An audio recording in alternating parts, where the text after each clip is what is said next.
9 سے شروع ہوا، 9 ارکان کے بعد پھر 7 ہو گئے، 7 کے بعد پھر 5 ہو گئے،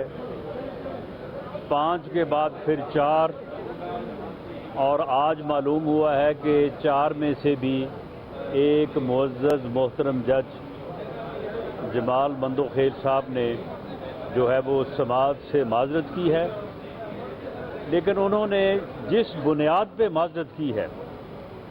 وہ سپریم کورٹ کے ایک سینئر معزز جج ہیں، ان کی بات پہ ہم سب کو اعتبار ہے، اعتبار ہونا چاہیے، یقین ہے، یقین کرنا چاہیے۔ انہوں نے اپنے اختلافی نوٹ میں جو باتیں لکھی ہیں وہ انتہائی افسوسناک اس حوالے سے نہیں کہ یہ انہوں نے اختلافی نوٹ دیا ہے، افسوسناک اس حوالے سے کہ اگر انصاف کے اعلیٰ ترین منصب کے اوپر بیٹھے لوگ جو ہیں وہ ان رویوں کا اظہار کریں گے جو رویہ انہوں نے اس میں بیان کیا ہے کہ فیصلہ لکھتے وقت مجھ سے مشاورت نہیں کی گئی، میری رائے ہی نہیں لی گئی اور فیصلہ جو ہے وہ تحریر کر دیا گیا، یہ انتہائی جو ہے وہ افسوسناک بات ہے۔ یہ ایک قومی سانے سے کم یہ بات نہیں ہے،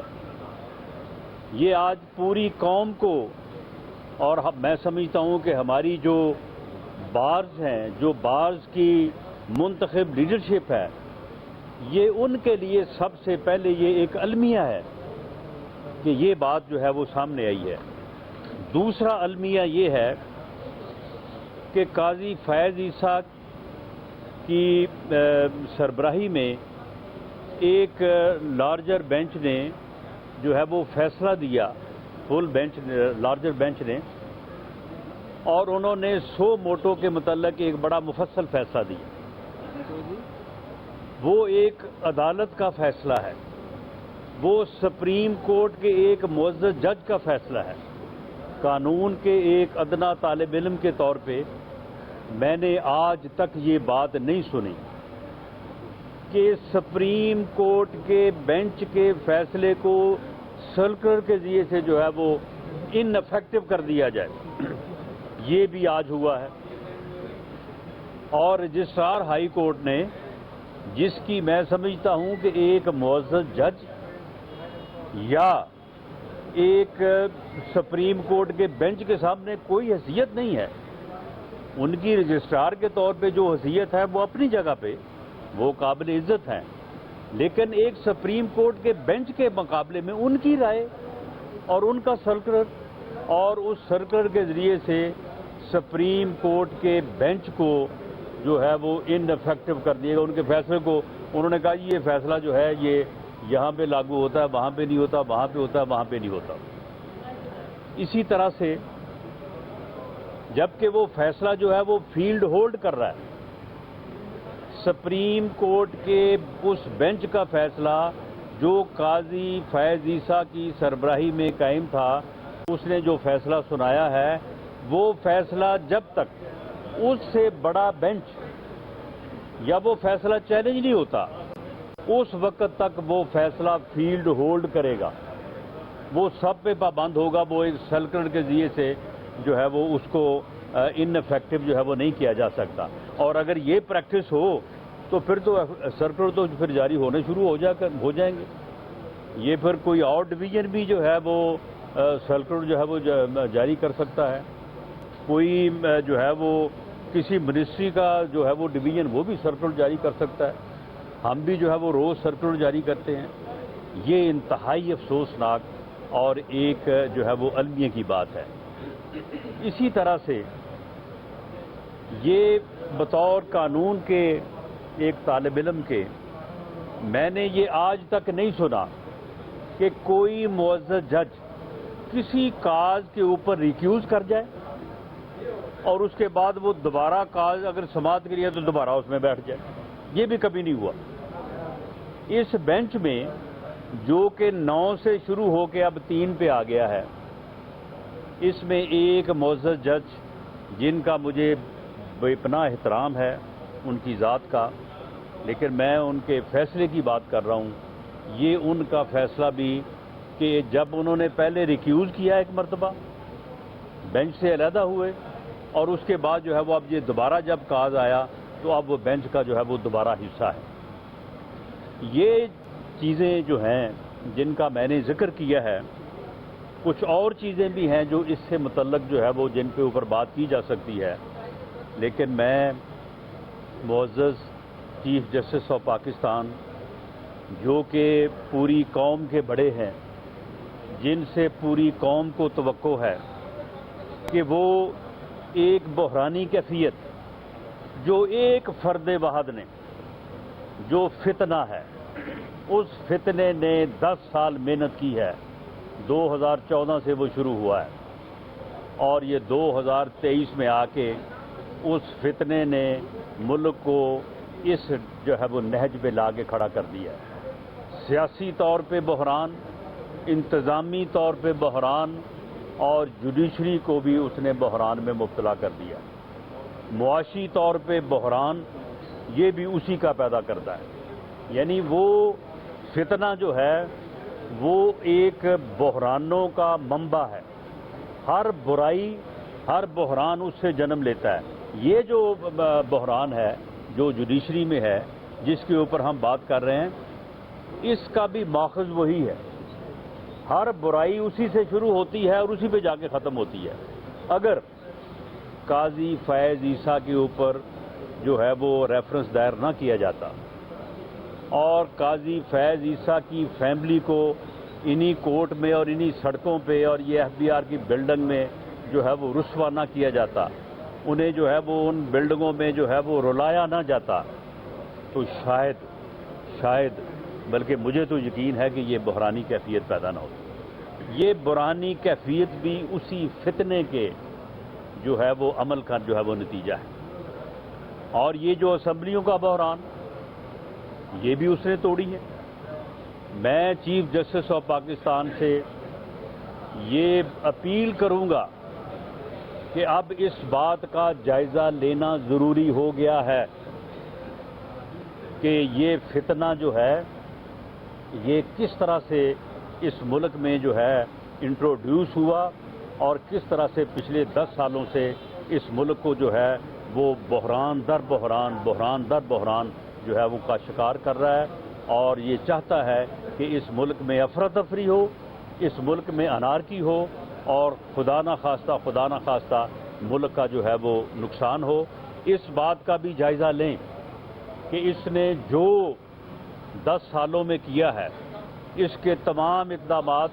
اور خاص طور پہ یہ اسمبلیاں توڑنے کا اقدام جو ہے، اس کے پیچھے جو ہے وہ کون ہے۔ یہ اسمبلیاں آئینی طور پہ نہیں توڑی گئیں، یہ اسمبلیاں دونوں جو صوبوں کے وزراء اعلیٰ تھے انہوں نے نہیں توڑی، وہ ببانگ دہل کہتے رہے کہ ہم نہیں توڑنا چاہتے، MPs کہتے رہے ہم نہیں توڑنا چاہتے۔ یہ اس فتنے کی دھونس تھی،